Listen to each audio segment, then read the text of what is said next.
جب اللہ کے رسول کا وصال ہو گیا سن 11 ہجری میں، کیا ہجری میں اللہ کے رسول کا وصال ہوا؟ 11 ہجری میں۔ جب وصال ہوا تو لوگوں نے بغاوت شروع کر دی، لوگ مرتد ہو گئے، صرف مکہ اور مدینہ 2 شہر چھوڑ کر پورا علاقہ مرتد ہو گیا۔ جو کچھ لوگ بچے تھے تو انہوں نے زکوٰۃ دینے سے انکار کر دیا، ہم زکوٰۃ نہیں ادا کریں گے۔ کوئی کہہ رہا تھا ہم 5 وقت نماز نہیں پڑھیں گے، صرف دھوئے پڑھیں گے۔ کوئی کہتا تھا ہم 30 روزے نہیں رکھیں گے، ہم 5 یا 7 روزہ رکھیں گے۔ اور دوسرا جو خطرناک ماحول پیدا ہوا، 4 نبی پیدا ہو گئے، 3 عجم کے تھے اور 1 عرب کی عورت تھی۔ ایک یمن کا تھا، اس نے کہا میں اللہ کا نبی ہوں، میرے پاس وحی آتی ہے، اپنے پیغمبری کا اس نے اعلان کر دیا۔ ایک نے اور نبوت کا اعلان کیا، ایک نے اور نبوت کا اعلان کیا، تو عورت کاہے رہ جاتی؟ سجاح نام کی ایک عورت تھی جو عرب کی تھی، اس نے بھی اعلان کر دیا کہ میں سب نبی ہے، میں نبیہ ہوں۔ ایسے ماحول میں کہ جہاں لوگ مرتد ہو رہے ہیں، اسلام کو چھوڑ رہے ہیں، کہ جب رسول اللہ ہی نہیں رہے تو اب اسلام اپنا کر ہم کیا کریں گے؟ ادھر نبوت کا اعلان ہو رہا ہے، ادھر کوئی نبوت کا دعویٰ کر رہا ہے، اور ایک لشکر حضرت اسامہ کی سرکردگی میں آپ نے رومیوں سے لڑنے کے لیے بھیجا تھا۔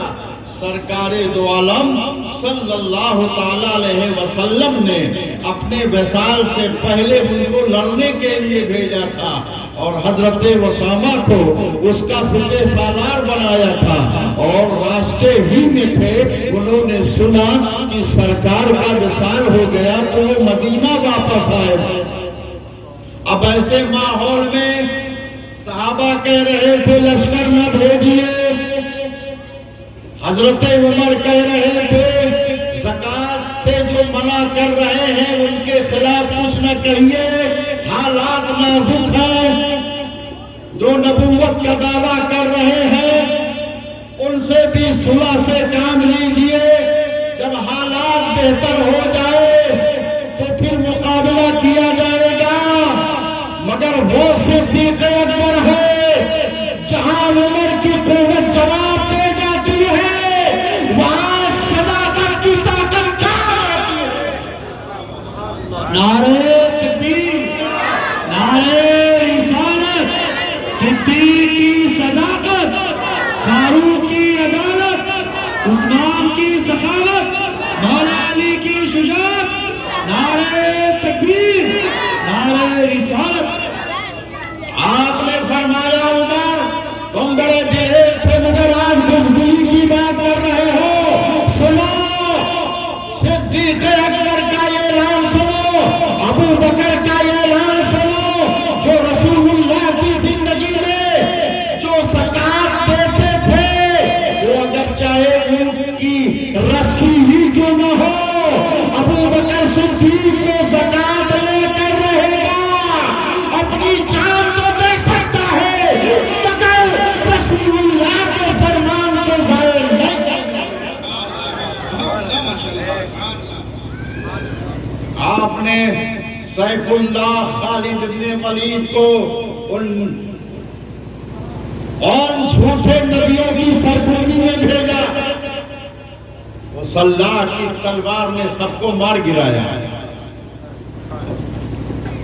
عورت بھی قتل ہو گئی، اور جو مانعین زکوٰۃ تھے انہوں نے سر جھکا دیا۔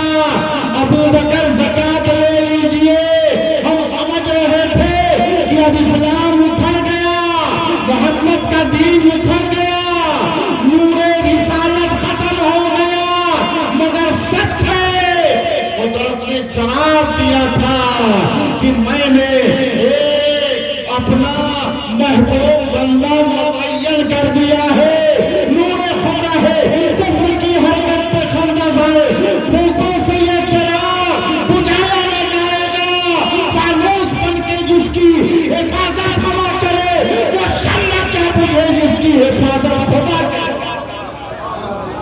سبحان اللہ۔ جتنے لوگ مرتد ہو گئے تھے سب اسلام میں آ گئے، وہ ہے صدیق اکبر۔ اب آج انہیں کو ہم نہ یاد کریں یا ان کو برا بھلا کہیں تو کتنی بری بات ہے۔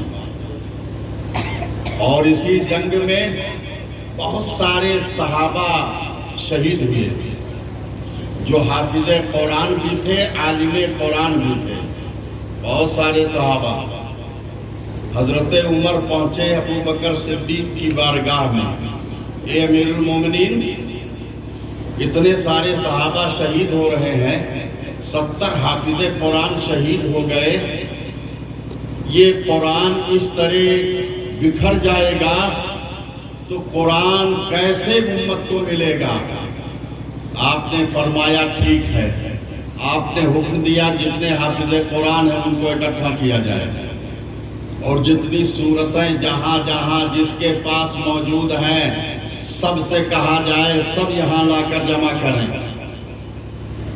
تو آپ نے ان قرآن کے صحیفوں کو جمع فرمایا، ان حافظوں کو اکٹھا فرمایا اور آپ نے ایک قرآن پاک کو کتابی شکل میں ایک نسخہ تیار کر کے دارالخلافت میں آپ نے محفوظ کر دیا۔ یہ صدیق اکبر کا بہت بڑا کارنامہ۔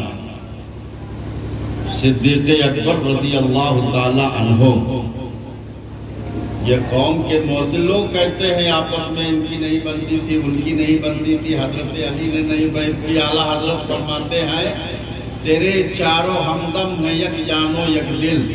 سبحان اللہ، تیرے چاروں ہمدم ہیں یک جانو یک دل، ابو بکر فاروق عثمان علی ہے۔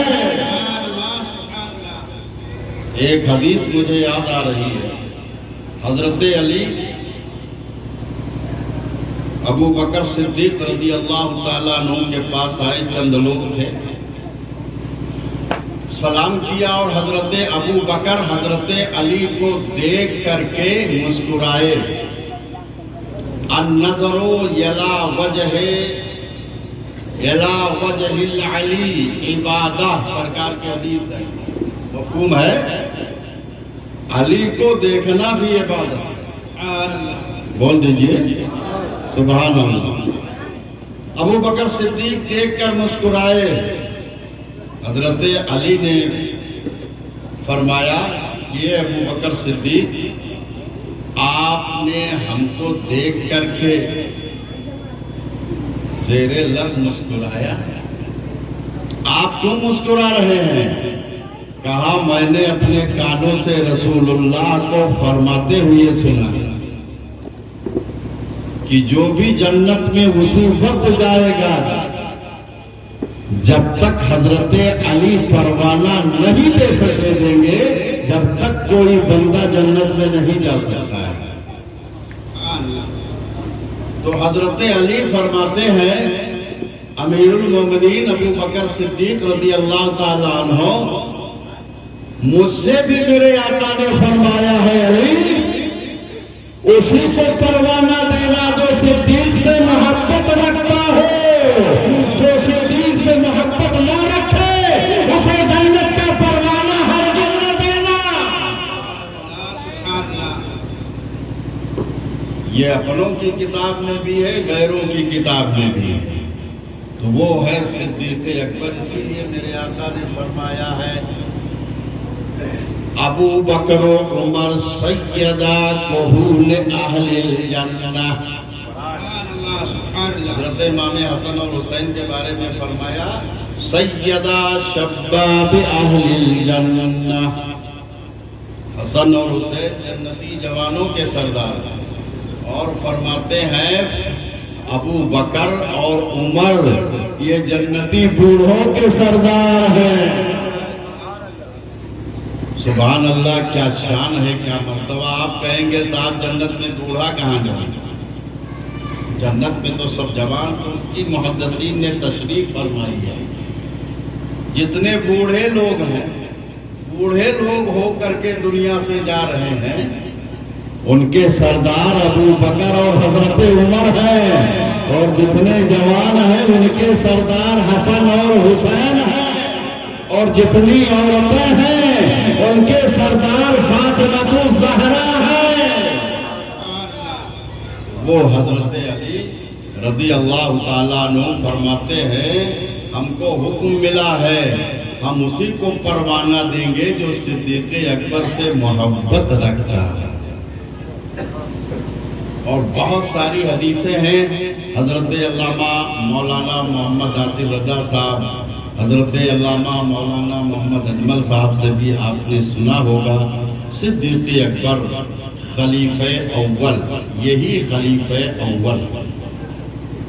لوگ کہتے ہیں حضرت علی نے ان کے ہاتھ پر بیعت نہیں کیا، یہ بالکل جھوٹ ہے، بالکل جھوٹ ہے، آنکھ میں دھول جھونکنا ہے۔ ہر تاریخ میں موجود ہے اور حدیث کی ہر کتاب میں موجود ہے۔ وجہ یہ تھی کہ پہلے آپ نے بیعت نہیں کی، جب اللہ کے رسول کا وصال ہو گیا تو صحابہ بالکل عجیب کیفیت میں تھے۔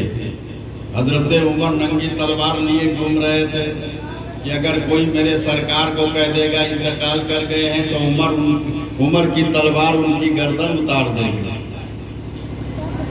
عثمان غنی کمر پکڑ کے بیٹھ گئے، ہائے اللہ اب کیا ہوگا؟ اتنے میں ابو بکر صدیق آئے، ان کا گھر دور تھا، آئے، آپ منبر پر چڑھے، آپ نے خطبہ دیا، ایک آیت پڑھی، تب لوگوں کو ہوش آیا۔ اس کے بعد لوگ تجہیز و تکفین میں تجہیز و تکفین کا انتظام کرنے لگے۔ تو چونکہ اہل بیت میں سے ہیں حضرت علی، حضرت فاطمہ الزہرا، حضرت عباس اور بھی ان کے صاحبزادگان گھر والے، وہ تجہیز و تکفین میں مصروف ہو گئے۔ لیکن کسی نے آ کر یہ بتایا کہ اے ابو بکر اور اے عمر، منافقین نے تو مدینہ میں عجیب چال چل دی ہے۔ منافقین ہر دور میں ہوتے ہیں، فتنہ کرنے والے، فساد کرنے والے۔ انہوں نے کہا کہ اچھا موقع ہے، تو انہوں نے انصاریوں کو ابھارنا شروع کر دیا، مدینہ والوں کو، کہ یار تم خلافت کے دعوے دار ہو جاؤ کہ خلیفہ ہم بنیں گے۔ اوس و خزرج کے ایک مشہور صحابی حضرت ابن عبیدہ، انہوں نے تو اپنی خلافت کا اعلان بھی کر دیا، منافقین نے پورا جال بو دیا۔ اور ایک قبیلہ اور تھا، اس نے اپنی خلافت کا اعلان کر دیا۔ ایک گروہ کا مجمع الگ بیٹھا ہوا تھا، اس نے کہا یہ خلیفہ مہاجرین میں کا ہو اور ایک خلیفہ انصاریوں میں کا ہو۔ عجیب عجیب باتیں ہو رہی تھی، عجیب حالات پیدا ہو گئے تھے۔ تو حضرت فاروق اعظم اور ابو بکر صدیق سیدھے اس مجمع میں چلے گئے جہاں میٹنگ ہو رہی تھی، اور آپ نے خطبہ دیا، آپ نے تقریر فرمائی، اور آپ نے فرمایا ٹھیک ہے، میں تم کو ایک مشورہ دیتا ہوں، یہ ہمارے ساتھ حضرت عبد الرحمن ابن عوف ہیں، یہ ہمارے ساتھ حضرت عمر ابن خطاب ہیں، اور آپ نے فضیلتیں بتائی، حالات بتائے، ان کے ہاتھ پہ بیعت کر لو، انتشار نہ ڈالو۔ جب آپ نے تقریر فرمائی سب کے سمجھ میں آ گیا، تو فاروق اعظم اٹھ کے کھڑے ہوئے کہ حضور، خلافت کے حقدار تو آپ ہیں، جس کو اللہ کے رسول نے آپ کو آگے فرمایا ہے، تو عمر آپ کو پیچھے کیسے کر سکتا